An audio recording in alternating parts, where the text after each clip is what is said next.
தொடர்ந்து பத்திரிகையாளர் திரு பிரியன் நம்முடைய இணைப்பில் இருக்கிறார். சார் வணக்கம். வணக்கம். ஓ பன்னீர்செல்வம், செங்கோட்டையன், தினகரன் மூவரும் இணைந்து சசிகலாவை சந்திக்க திட்டம் என்றும் சொல்லப்படுகிறது. எப்படி பார்க்கிறீங்க இந்த விஷயத்தை? அதாவது அடிப்படையா கொஞ்ச நாட்களுக்கு முன்பு நடந்த ஒரு விஷயத்தை நம்ம பார்க்கலாம். அதாவது அதிமுக விலக்கப்பட்டவர்களை மீண்டும் சேர்க்கணும் அப்படின்னு ஒரு ஒற்றுமைக்கான ஒரு குரலை செங்கோட்டையன் கொடுத்தார்.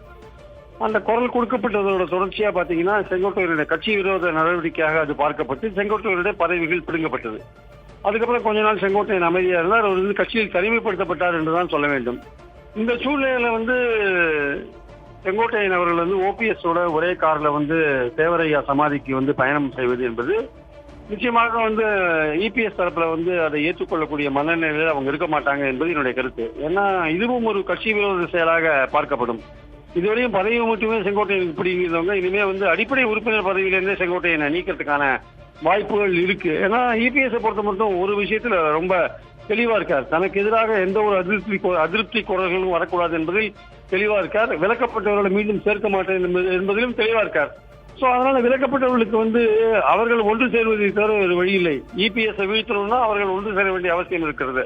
அதற்கான ஒரு முதல் படியாகத்தான் செங்கோட்டையன், ஓபிஎஸ் எல்லாம் தினகரன் போன்றவர்கள் ஒருங்கிணைந்திருக்கிறார்கள் என்பது என்னுடைய கருத்து.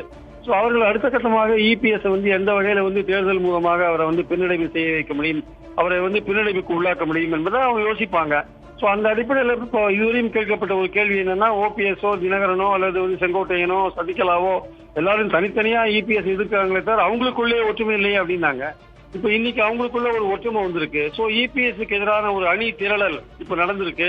அந்த அணி எந்த வகையான நடவடிக்கைகளை மேற்கொள்ளும், அது எப்படி இபிஎஸ் முறியடிக்கும், அது இபிஎஸ் பாஜக கூட்டணிக்கு எதிராக எப்படி செயல்படும் போன்ற பல விஷயங்கள் இனிமேதான் நம்ம பொறுத்திருந்து பார்க்கணும்.